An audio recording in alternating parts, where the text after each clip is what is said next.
Halo semuanya, perkenalkan nama saya Netania Liadi, biasa dipanggil Nia. Saya dari kelas B Angkatan 19 dengan NIM 19044. Di sini saya akan menjelaskan tentang manajemen perkandangan babi.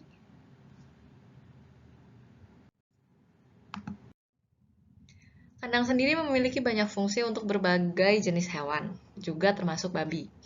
Fungsi-fungsi kandang yang bisa disebutkan adalah yang pertama untuk menghindarkan hewan terhadap lingkungan yang merugikan.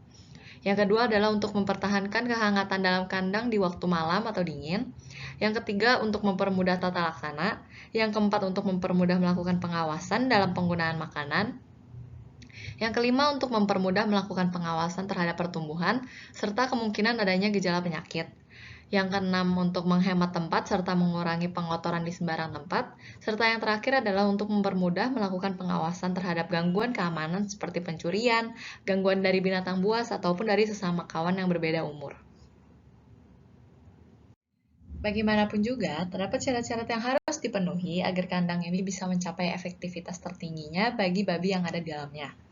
Yang pertama adalah kandang harus dibangun dengan model terbuka di bagian atas supaya mendapat cukup sinar matahari serta mempunyai pertukaran udara yang baik. Di bagian bawah kandang jika memungkinkan dapat dibuat tembok setinggi 1 meter.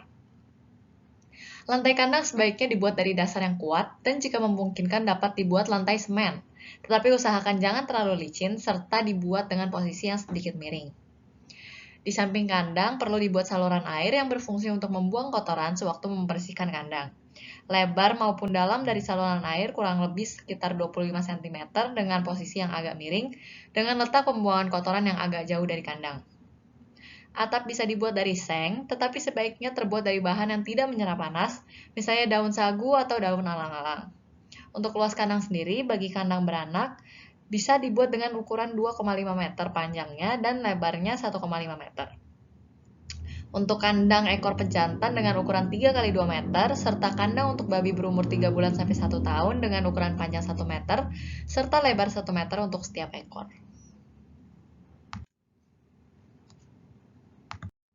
Selanjutnya, saya akan menjelaskan tentang jenis-jenis kandang babi yang biasanya digunakan sesuai dengan konstruksi serta fungsinya masing-masing. Yang pertama adalah jenis kandang menurut konstruksinya. Terdapat kandang tunggal dan kandang ganda. Kandang tunggal adalah bangunan kandang yang hanya terdiri dari satu baris saja, sedangkan kandang ganda adalah bangunan kandang yang terdiri dari dua baris yang letaknya bisa saling berhadapan maupun bertolak belakang. Selanjutnya saya akan menjelaskan jenis kandang menurut kegunaannya yang dibagi menjadi 3, yaitu kandang induk, kandang fattening, serta kandang pejantan. Kandang induk dibagi lagi menjadi 2 jenis, yaitu kandang individual, yang merupakan satu ruangan yang disediakan hanya untuk satu ekor babi. Konstruksinya sendiri biasanya merupakan kandang tunggal, di mana kandang ini hanya terdiri dari satu baris saja. Yang kedua adalah kandang kelompok, yang biasanya merupakan konstruksi kandang ganda sehingga bisa dilengkapi dengan gang atau jalan yang digunakan untuk memberikan makanan atau air minum. Untuk alat perlengkapan sisanya sama aja seperti kandang tunggal. Yang kedua adalah jenis kandang fattening, di mana kandang ini pada prinsipnya sama dengan kandang induk, akan tetapi perlengkapan dan ukurannya lebih sederhana. Masing-masing bisa dibangun dengan konstruksi tunggal atau ganda. Konstruksi ganda ini bisa dipakai untuk kelompok fattening yang jumlahnya lebih besar, namun untuk tiap unit nggak akan lebih dari 12-15 ekor. Di samping kandang fattening, biasanya akan berbentuk kandang kelompok, tetapi ada pula yang berbentuk kandang baterai. Yang terakhir adalah jenis kandang pejantan. Kandang pejantan dibangun khusus terpisah dengan babi induk, dan diusahakan agar bangunan itu kuat, serta dilengkapi dengan halaman pengumbaran.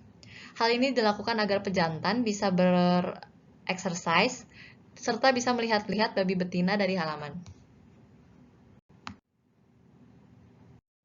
Sekarang, saya akan menjelaskan tentang posisi letak kandang yang strategis untuk memelihara babi. Hal pertama yang harus diperhatikan dari letak kandang babi yang strategis adalah dari sisi kehigienisan. Yang pertama, kandang babi harus berada di tempat yang lebih tinggi dari lingkungan yang sekitarnya, serta dengan tanah yang mudah meresap air. Yang kedua, kandang babi harus mudah dibuat saluran atau pembuangan air untuk membuang kotoran-kotoran yang ada di dalamnya. Yang ketiga, kandang babi harus berada di tempat yang terbuka, bukan hanya di bawah pepohonan besar yang rindang. Sebab pohon rindang hanya akan menutup masuknya sinar matahari ke ke dalam kandang sehingga kandang menjadi lembab dan kurang sehat.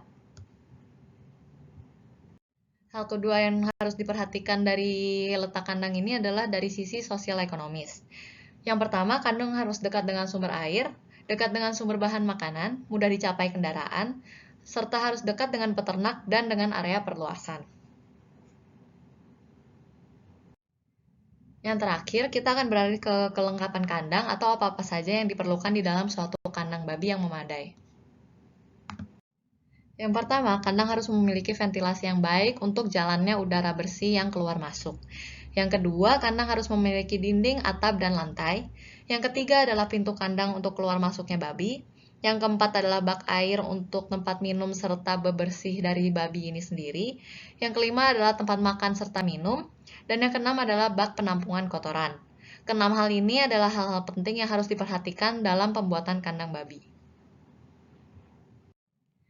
Jadi demikianlah presentasi serta penjelasan singkat yang bisa saya berikan dan jelaskan mengenai manajemen kandang babi.